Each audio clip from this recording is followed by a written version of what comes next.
Hello friends, welcome back to our channel.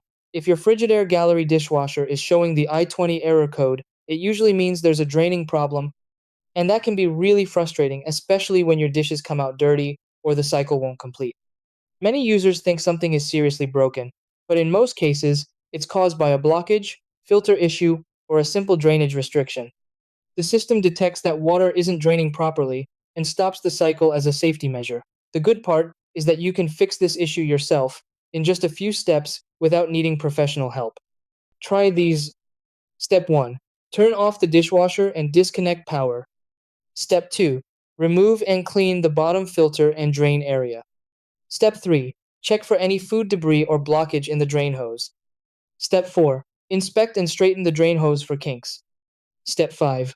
Run water through the hose to ensure proper flow. Step 6. Reassemble everything, turn power on, and run a test cycle.